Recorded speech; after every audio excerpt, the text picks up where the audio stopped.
Welcome to Inspire and Move, the show that inspires you to create, connect, and grow. I'm going to bring you meaningful conversations, aha moments, and all the motivation you need to up-level every part of your life. I'm Ali Aruda, founder of Inspire and Move, and your personal hype girl. I've gone from fashion school to celebrity stylist to corporate marketing to brick and mortar entrepreneurship with my husband, each time learning incredible lessons how to pivot, reimagine, and implement the steps to become successful. I am passionate about inspiring others to live their best life, a life of joy. We have the power to design a life that we love because life is too short not to. The best part is that you weren't meant to do this alone. If you feel like you were meant for more, let me ride shotgun with you, and together, let's get you to where you want to go. Hello everyone, welcome back to the show. I am your host, Ali Aruda, and I am so excited to welcome today's very special guest, my great friend, Denise Lee. Denise is a driven and passionate entrepreneur and the founder and CEO of Alala. It's a brand that you know that I love, an apparel brand launched in 2014 that is building the go-to wardrobe for vibrant women with sophisticated style. As the founder and CEO of Alala, Denise's vision is to build a brand that not only brings joy to women through sophisticated, high-quality clothing, but also seeks to advance dialogue around body positivity and diversity. Denise is very proud to have built a talented team of women to work alongside her, and together they have turned Alala into a thriving, self-funded brand.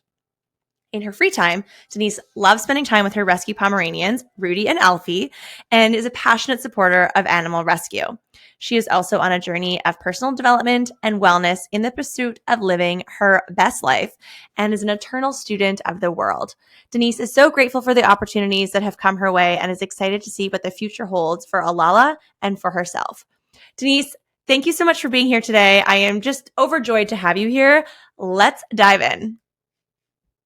Hello, you guys. Welcome back to the show. Welcome back to Inspire and Move. I am your host, Ali Aruda, and I am so excited for today's guest.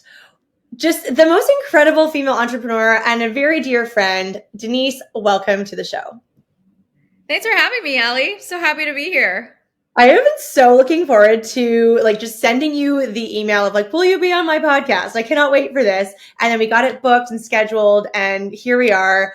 I'm just so excited to have you here and excited to dive into some of, I think, both of our shared favorite topics of entrepreneurship, wellness, mindset, motivation. I'd also love to chat a little bit about daily habits and rituals that you have as a female entrepreneur.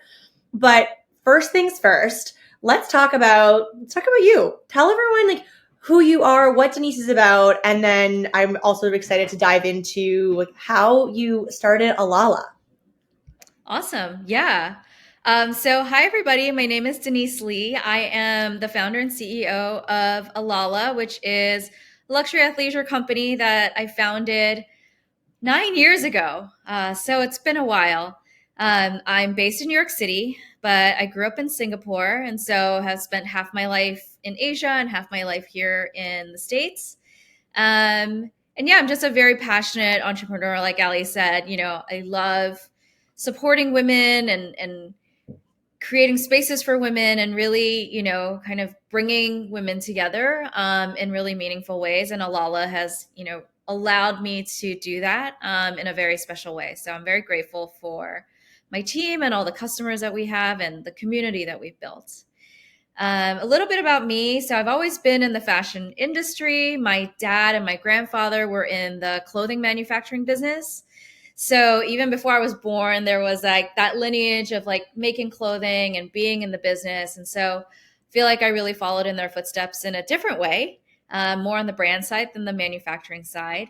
And that was the reason I wanted to move to New York when, I graduated from school, because I just knew that New York was the place to be in the States for the fashion industry. And so I started in the fashion industry after I graduated from college and ended up going to business school as well for a couple years because I knew that I wanted to set a good foundation for when I had my big idea to start my business. All through my teenage years and younger, 20 years, I was I want to start my own business, but I don't know what my big idea is. I don't know what the thing is that I really want to do. And as somebody who's very creative, I always had so many ideas, and some ideas you get and you get so excited. And then like next week, you're like, I'm over that. But some ideas really stick with you. And Alala came to me while I was training for a triathlon. So at the time, this was maybe 10, 11 years ago. And I was training for a triathlon with my friends. And I knew, because I had worked in fashion for so long, that clothing has a power to motivate you, to transform you, to make you feel like motivated to do the thing, right? Especially activewear. And I was like, I need to go get new activewear so that I can be motivated to train 6 days a week for this crazy triathlon.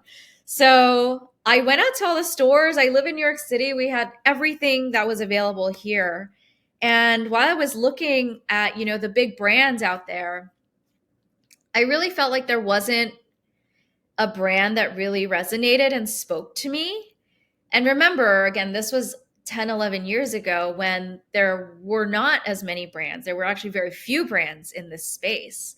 And so I quickly realized, I was like, oh, there might be a white space in this market for something that is more fashion forward, more kind of you can wear it all day. And this was the time where, all of us were going from our morning workouts to the office, to drinks, to dinner, to everything all in one go. So I wanted to create a line that could also move with you through your day. And that's how Alala started. I love that. And I feel like this is a fun part of where I can tell this story, how I remember like when I found the brand and started following the brand and I would actually also around that time, my sister-in-law moved to New York from Ontario to New York. She's an interior designer who, fun fact, just went to Denise's condo last week, which I just couldn't love more. That photo that you guys sent me made me so happy. And so Nikki used to be my transport for my Alala sets that she would, come home at Christmas. I was like, well, please don't forget to bring the set that I ordered to your house and you can bring it back for me. And then when we met in Chris Harder's roundtable, I will never forget when we did like day one introductions and we're going around like all 14 of us. You say, hi, I'm Denise Lee. I'm the founder of an athleisure brand, Alala. I don't know if you remember my facial expression, but it just like shot, it's like a shot out of a cannon. I could not believe it. I was like, oh my gosh, I've been following this brand for forever. This is so exciting. And it just such a joy to be in each other's networks and call you a friend and have you here. And you've been so incredibly supportive of a lot of events that I've been doing over the course of the last 6 to 9 months and opportunities that we're, sharing and chatting about. I'm just so grateful and I'm so excited about this. And I think you absolutely have built this incredible company. And hearing you talk about it in sort of, those roundtable settings, masterminding and pouring into one another, what you have built is remarkable. Being like fully female founded, like you have a lean team, and what you have created in, again, kind of like a young amount of time. Thanks, Allie. That is so sweet. And I'm super grateful to be in your network too. You are such a joy to have as a friend. And, you're just amazing. So I'm super grateful for that. And thank you. One of the things I'm working on is really to feel more accepting of praise and, feel really proud of where I am. And I think as entrepreneurs and people who are very type A, right, we always have the next thing we want to do, or, oh, I'm still working towards like this goal or that goal. And I feel like, especially for me, like I rarely take the time to reflect and say like, I'm proud of myself for something, because there's always something else that I'm trying to get to. So thank you. And I am proud of, everything that we've done and all the work I have put into it, but also my team has put into this brand. And so I do think like, even though we're going to celebrate 10 years next year, we're really at the beginning of this journey. And there's so much more we can do in the next 10 years. Okay, well, I love talking about big dreams and celebrating those, dreams becoming a reality. So one of my first questions for you, where do you find that you seek inspiration? Like what inspires you, where, what, in terms of designing your next collection, or what the color palette may be? I take a lot of inspiration from our customers and our dream customers, of which the two are very similar. You know, I love hearing the stories of women who are buying and wearing Alala, how they wear it, how it makes them feel, you know, what they are excited about in their lives. And we want to follow their journey, right? And so, you know, at the beginning of Alala, everybody was very into their physical fitness. This was the time that Soul Cycle came up and berries was really big. I mean, they're still very big these days, but you know, it was like this whole group of fitness studios coming up. And so, you know, we started with a lot of activewear, sports bras, leggings, a lot of pieces you were actually wearing to the studio. And I think as the brand has developed, as our customer has also matured, she's a lot more interested in the other parts of her wellness journey as well, not just her physical, but thinking about, you know, how she rests, how she travels, how she, you know, takes care of herself spiritually, emotionally, mentally. And so our collection also follows a little bit of her journey in terms of offering her pieces that, you know, might not necessarily be suitable for a studio workout, but are the pieces she throws on afterwards, are the pieces she reaches for on the weekends because they're super comfortable and they're really low maintenance. You know, after she wears them, she can just throw them in the wash and they'll be perfect the next time she takes them out. And so I think we're always inspired. I'm always inspired by our customer stories and our customer journey. And I think we try to listen to what she wants a lot and respond to that in our designs. I love that. And I mean, as a customer that wears Alala, I mean, the set I'm wearing right now, this would be very hot for me to do a workout in, but I'll tell you, this is the best outfit for a dinner party because it is chic. I'm like, it's a mock turtleneck, lounge set, and just the way that it is like tailored, like designed and tailored and made everything that you're saying, it is thoughtfully designed, and how you just kind of curated where the pockets are and the cuts, that it's incredible. And I'm so excited to, continue building my Alala collection of pieces. And the knit that you're wearing right now, I feel is a beautiful sweater to put on top of your activewear set post workout to meet your girlfriend for lunch and throw on a bold lip, maybe if you're going for cocktails after. And just when you're designing that customer journey just in one day, I think is really remarkable and a unique piece of what Alala as a brand and functionality of its pieces are like.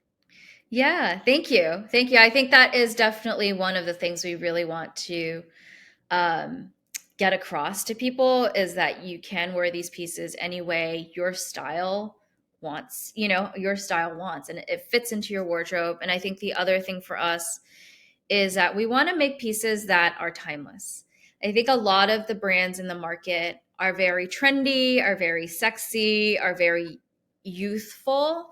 And there's definitely obviously a customer for that. But I think for us, we're looking to dress a woman who is sophisticated and has her own sense of style and values a high quality product. And so for me, it's really important to be able to bring that across in our deliveries and in our styles. And I can see that hearing you say, and it's so fun to like chat with you right now about the brand because I feel like everything you're saying, I'm like, oh my God, yeah, you totally nailed that. Yep, I see that too. So it's very cool to see, but also now hear you talk about it and understand it in a different way. And I think you're doing an incredible job. Thank you. Now, if for everyone listening that maybe doesn't know this, that Alala is a fully e-commerce brand. Do you ever have dreams of having an Alala boutique or being in, dream stores? What does that look like for you? Yeah, so we actually have restarted our wholesale division. We took a break from it for a little bit or slowed it down a lot this year just to, again, like reset what we wanted Alala to be and who we wanted to target. And so right now we are ramping back up wholesale, which is selling to other stores. And in terms of the boutique too, like I would love to. We've done a lot of different pop-ups and small stores in the past. We currently do not have any. But I do think that, our fabrics are so beautiful. Our cuts and the fit of our product is so well done.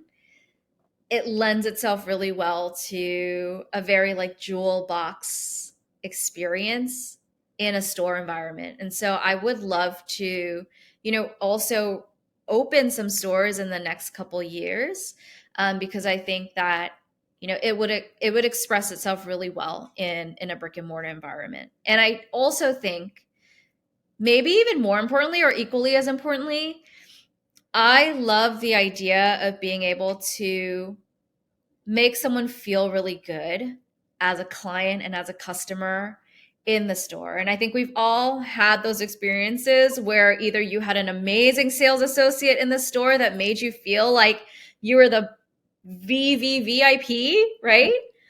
Or you've had an experience where you walked into a store and they treated you terribly. And who wants that? And so I think the next time we do a store, we'll really want to put a lot of thought and effort into like creating the customer experience as well. And I think personally, like I'm missing that from a lot of my in-store, in-person shopping experiences. You just don't get that anywhere. Like everybody just looks at you and like rolls their eyes at you like you're bothering them, even though they're working. So I want the opposite, right? I want you to come in and feel really special and feel like you're being heard by the sales associate and you're getting the pieces that you want. So yeah, I think both those things are definitely, plans for us for the near future. And if you were to put like a target goal date of like, I would love to see our first boutique in what year? I think right. So real estate takes a long time to like, this, Allie, like takes a long time to like get through the process, right? Looking for space and then like building out your space takes months. And so I would say sometime in 2025.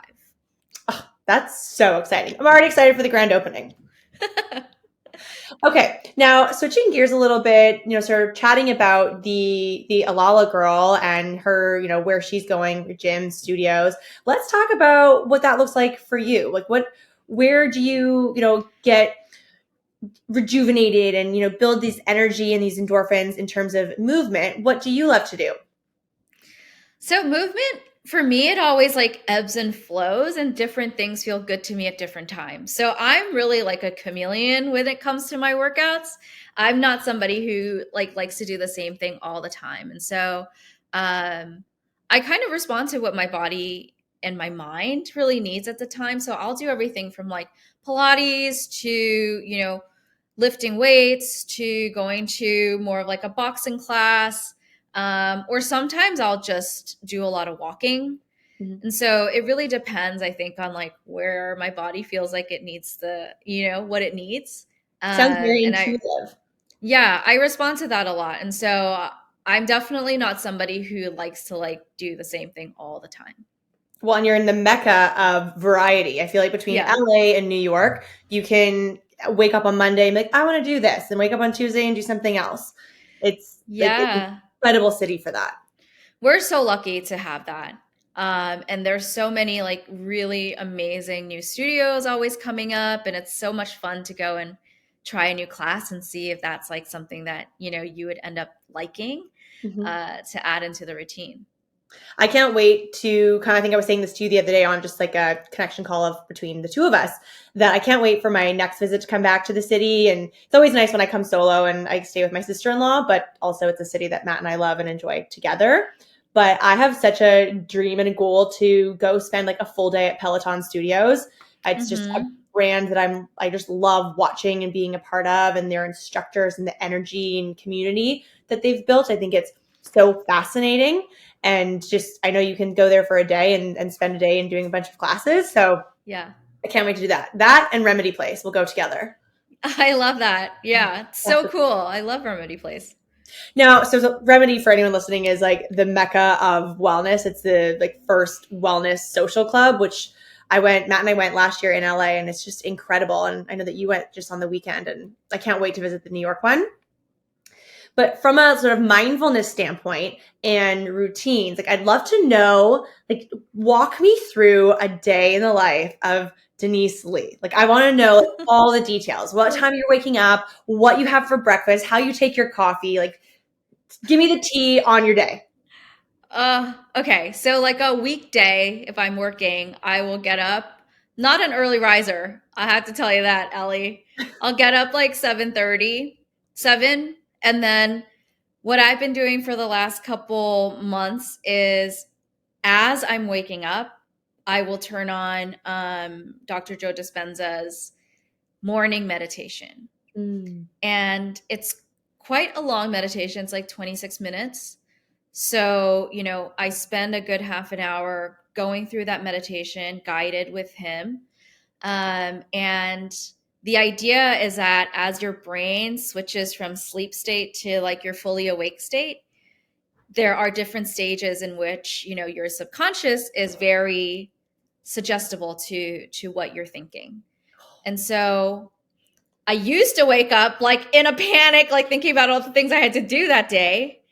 But now I really try to set that half hour to reprogram my brain into thinking about what I want, right? And like all the things that I want to have happen, instead of thinking about all the stuff I have to do and like, things that stress me out. And so that's really important for me. And then I also and then I take my dogs for a walk. And one of the things I also started doing was listening to a lot of like high vibrational music as I'm walking. Ooh. Versus, again, like, used to listen to like murder podcasts. And I was like, okay, I'm probably not a good idea to listen to murder podcasts like first thing in the morning, And so I switched it over to something more positive. And then I'll come back, feed the dogs. Breakfast, I'll usually do something high protein like eggs, always savory, like eggs and toast. And then I get started on my day. So for a work day, I'll always like spend the first half hour or an hour of my day, like planning out like the big things I have to do that day. I don't know what the phrase is, like it's like eating the frog first thing in the morning. Like you have to do the hardest things almost like at the beginning of the day. Totally. So, I'll plan out the 2 or 3 things that I really need to get accomplished that day and write them down so that I don't forget it. And I'm sure a lot of you can relate, like your days just get so chaotic that sometimes you end up at the end of the day and you're like, I didn't do anything that I really wanted to do or I really had to do. And so I try to prioritize those. A lot of days I'll have a lot of calls and meetings with both my team and externally, but I do set aside Tuesdays and Fridays for no meetings. So my Tuesday, Fridays, no meeting days. Those are the days that, and for my senior team as well, like there are no meeting days. So those are days, you can spend 2-3 hours to get something done that you really wanted to, dive deep into. And it makes the other 3 days of the work week a little bit easier because you're like, okay, I'm going to put this off as a Tuesday project, So I really like that. Very, very efficient. Like if you were really wanting to, like, would you design and sketch? Like, you're obviously very creative in terms of the company that you've created and built and founded, but do you like to sketch like line drawings or anything? Yeah, so I don't do a lot of the design. I have a very talented designer, Joel, who works with me, but we do a lot of like creative thinking and discussion together in terms of like what we'd like to see in the next collection. We plan so far out. We're designing a year, maybe like, 15 months out from where we are. So it's a fun process to like think about, oh, what would we want to wear next holiday? What would we want to wear next spring? So there is a lot of creative work that goes into it, a lot of mood boarding, a lot of pulling from, runway collections and things like that. This is so fun. Like I want to have a to mood boarding day. That sounds like a dream.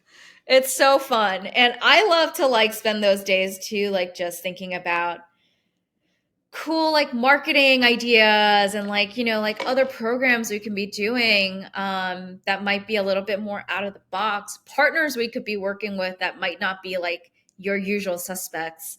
And so for me at least, I need some time to like settle into that creative mind. It Mhm. doesn't just turn on like that. And so the free days that I have really allow me to like go deeper into those things. Okay. Now we're still, that's my squirrel brain being like, oh my gosh, I want to ask so many questions about the marketing and the mood boarding. But Allie, slow your roll. We are only halfway through Denise's day, Yeah. and we will continue through Denise's day. So for me, like, I know I hit a slump at like 4 o'clock. And so like 4 to 6 ish is the time that I actually like try not to meet anybody. I take it for myself. I'll walk my dogs. That's when I exercise. That's when I'll try and have an earlier dinner. A lot of times I'll try and eat between like 5:30 and 7 because I just like to get that done kind of like on the earlier side. Mhm. And then if I need to, I'll spend the evening doing some work, kind of catching up on, maybe it's like recording something for my own personal social media, and doing a little bit more work, but like light work. Mm. I love And I try to go to sleep also on the early side. Like I try to be in bed at 9:30, be asleep by like 10:30. It doesn't always happen it. because Speaking my uh, language. so yeah, that's my day. Now, because you were talking about the high vibrational music, are you also like, do you like audiobooks? Do you like physical books? Are you a podcast Mhm. girl? I'm a big podcast girl and I'm a big audiobook girl. What are you currently listening to?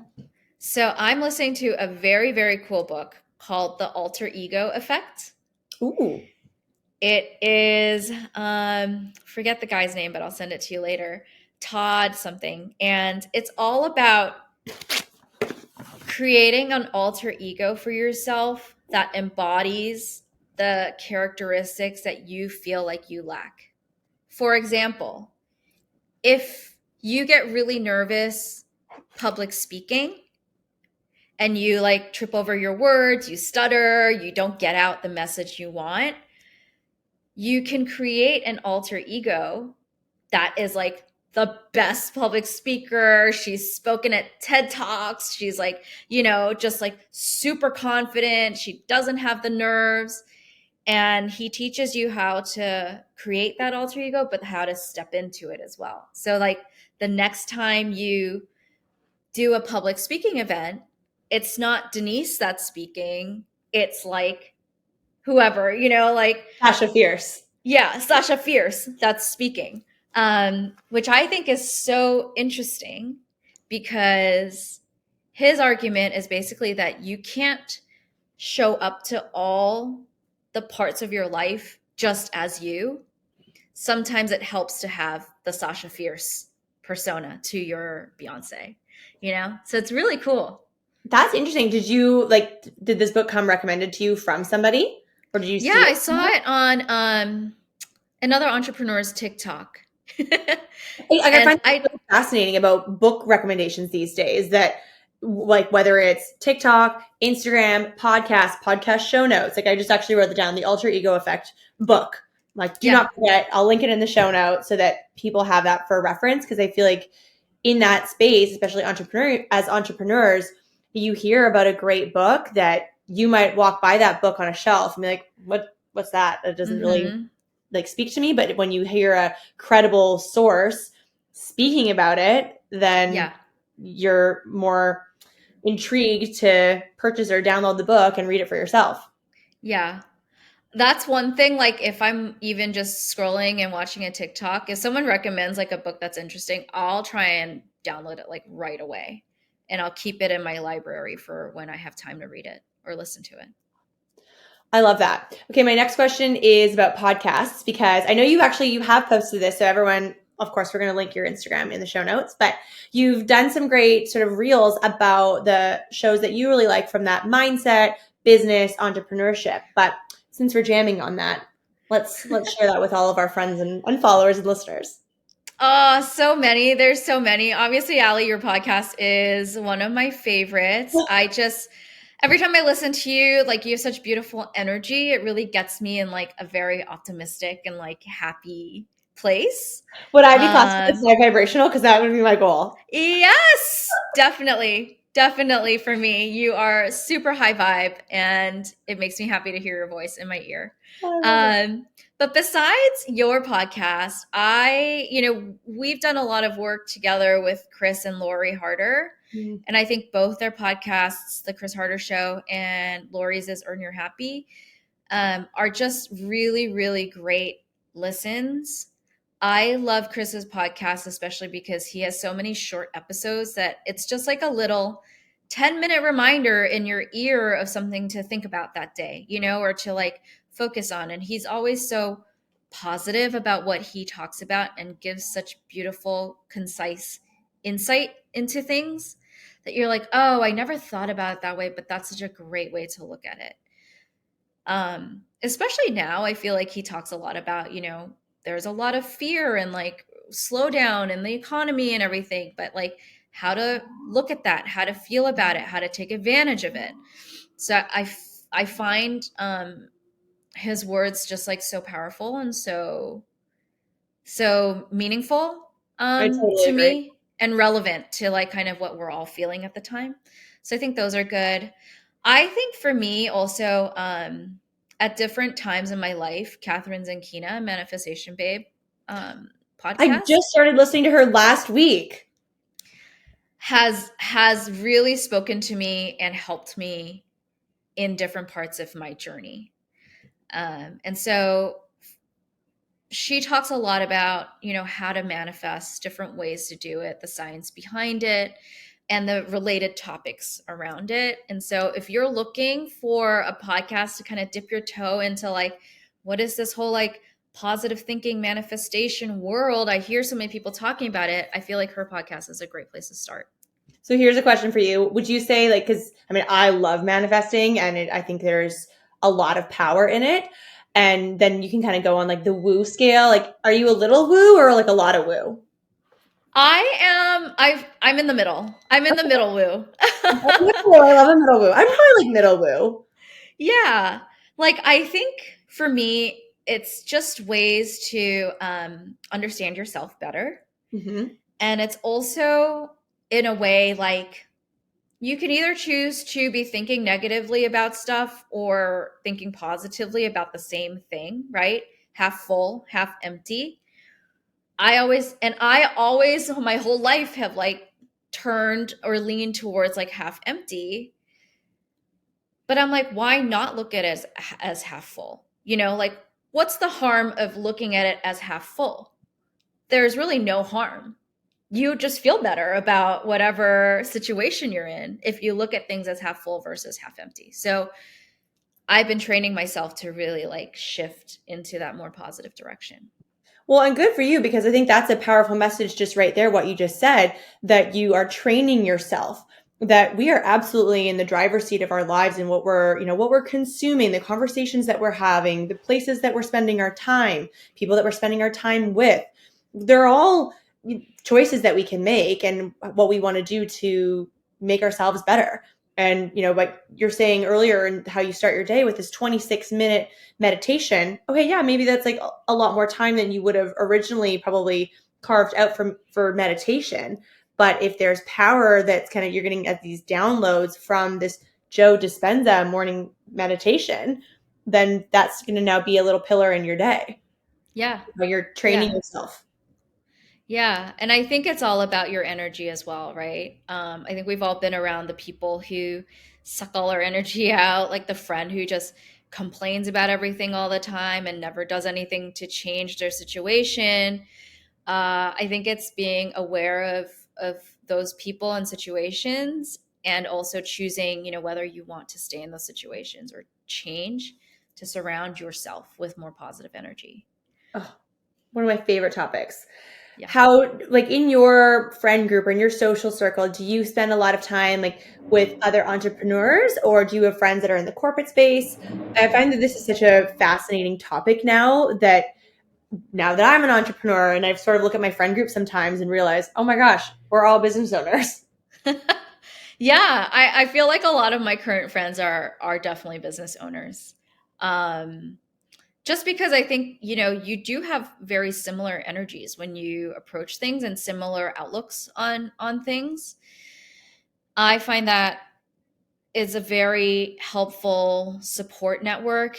When I'm struggling with something, I have people that I can go to who not only understand what I'm going through, right, but can give me the advice from their own experience, saying like, hey, like when I went through this, this is what helped me, or maybe think about this or that. And so for me, I try to like structure my friend groups and structure my network in terms of like having people that are ahead of me that I can look up to and like want to be them. Mm-hmm. And then obviously having a peer group we're all working together to get to our goals. And then also, like, for me, what's really important is being able to give back. And that's why I, took a step forward on creating my own social media and being more active on my social media in an attempt to like help the people who are trying to follow behind me in terms of like where they are with their businesses, to help them, figure out all the things that they're trying to figure out as well. I love that. I mean, I'm loving watching your journey online. And I think it is so interesting, like what you were saying about how you structure your network with people that are ahead of you. I think Matt and I are actually just having that conversation this afternoon, walking home from the gym. How I think having those people that you look up to, they're like, wow, like you did it. And it might have been messy. Like they might have had a journey that was like not black and white. It was all sorts of colors, but that they are where, we aspire to be. And I think you've actually talked about that, maybe just even in some of our conversations or other podcast episodes I've heard you on, about your mentor that you worked for a number of years, Mm-hmm. that is still very much active in your life. Is that correct? Yeah, so I used to work for a really accomplished entrepreneur. His name is Chris, and I think there are certain people that you want to find in your network that will give you the unfiltered, no bullshit take on things, right? Like really say to you like, I think you made a big mistake doing that, or like, I think you need to drop what you're doing and look over here, like you're wasting your time doing that when you should be over here looking at this. And have you built a And big muscle to receive that? Because that's another piece of it. oh yeah. So with Chris, I've known him for more than 10 years at this point. And I think what helps me receive it, because he'll call me and be like, you're doing everything wrong. Like, stop doing this. Like, that's so stupid. Why are you thinking this way? Like, it's unfiltered. It's unfiltered. But I know that it comes from a place of love. And he is a very, very, very accomplished and very successful businessman himself. So I know it comes from a place of experience, you know? And I'm not going to say like if a rando came off the street and told me those things, I would be upset. But when it comes from somebody like that who I know has my best interests at heart, wants me to be successful, I'll take it. I'll be like, give it all to me. Like, tell me everything because I want to hear it, process it, and like decide, oh yeah, you're right. Like, I should be stopping doing that and doing this, or should be thinking about it this way. Um, and I think that's something that, us as entrepreneurs, we struggle with. It's because, like, I think there's a part of us sometimes that wants to pretend like everything's great, right? Like someone asks you, like, how are you? You're like, oh, great. Everything's great. Everything's great. Yeah, yeah, yeah. Things are like growing. Everything's good on the up and up. And it's like, like inside, you're like, oh, like, it's really not. Not good. And so I think when someone gives you a gift of like having that open conversation and saying like, giving you an opportunity to say like, yeah, I am really struggling with this. Like, can you help me work this out? And I think that's what's wonderful about our friendship too, Ali, is that we built that friendship on very open conversations. And Oh my God. so, Yeah. yeah. And so I think it's so important for all of us to kind of have those friends and mentors in our life that you can have those really, really open conversations with, because it's really hard to do it alone. Well, and I think even the support system, but also that's like celebration piece or just bouncing ideas off of one another. Like I'll never forget, and I feel like I talk about this often, like here, or I even maybe say it to Matt on repeat. The time that you and I were at Lori's first Girlfriends in Business event, and I think I was telling you how I wanted to make socks, like benchmark Hmm. socks, like the varsity style, and you were just like, "Oh, I'll just give you my contact." And I was as if you were speaking like Greek to me. And I'm like, pardon? You're just going to give me your contact? Because I think so often in, a lot of, I'm Canada, you're the US, like just in a lot of scenarios, people are very like greedy or protective of the relationships that they've worked hard for. And I've seen some social media content of like just over the years that, young entrepreneurs or brands have posted. I was like, well, that's like kind of extreme that got it. You don't ask for your supplier info. But Yeah. yet, so I've seen that piece, I've consumed that.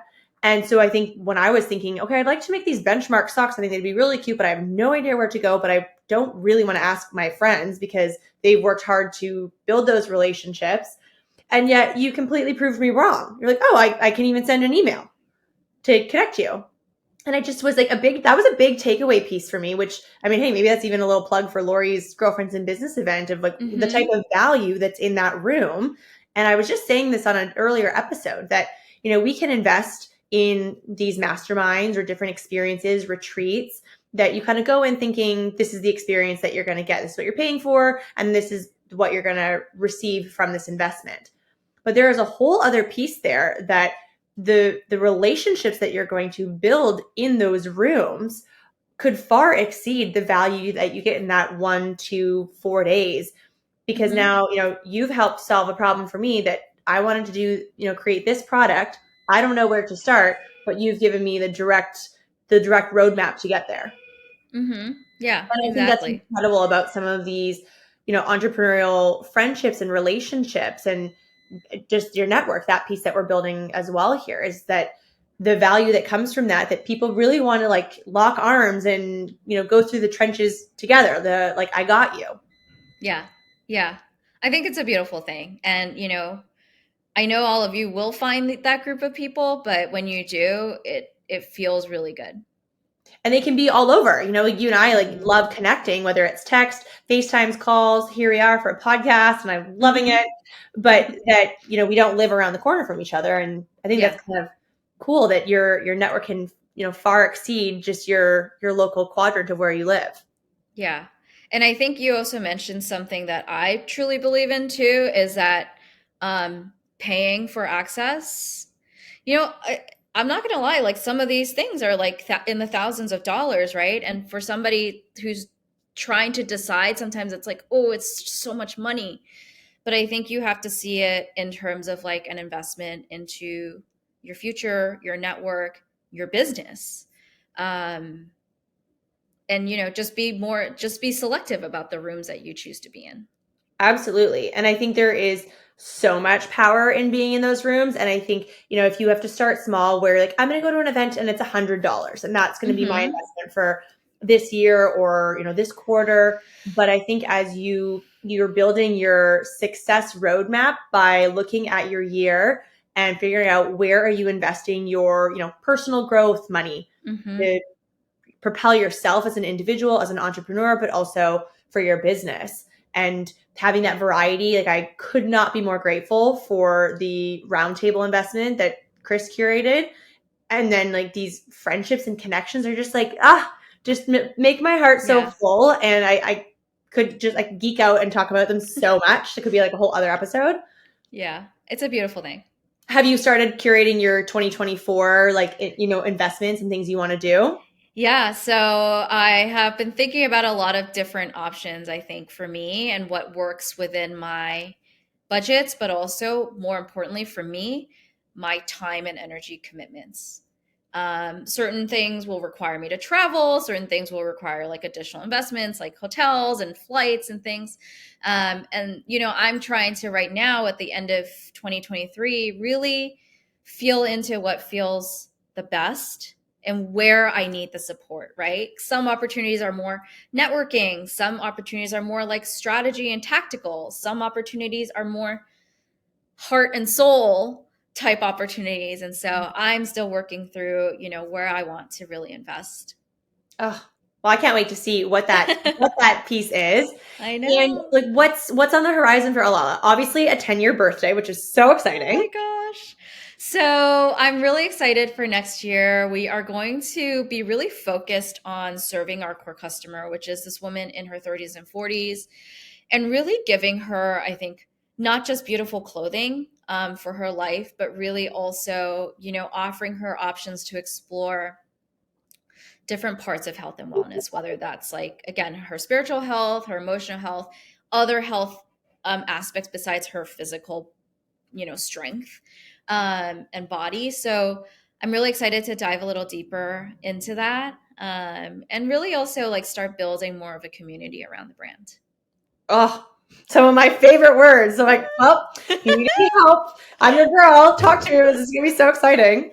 I love it. Now, where can everyone find you? I'm obviously going to link it in the show notes, but just give everyone a little update of where they can find you and the brand. Okay, so Alala, we are at alalastyle.com, and you can find us on Instagram at Alala. And personally for me, my Instagram and my TikTok is Denise X Lee. And I share a lot of advice for entrepreneurs, people who are trying to start apparel lines. So follow me there.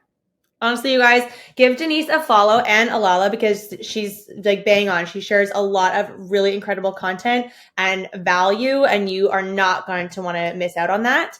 And treat yourself to a nice little Alala set, and definitely make sure you use the code Inspire and Move for 20% off. You're welcome. Yeah. XOXO Denise. Denise, my friend, thank you so much for being here today. I feel like this time went so fast. So we'll just do it again. Yes. Thanks, Allie, for having me.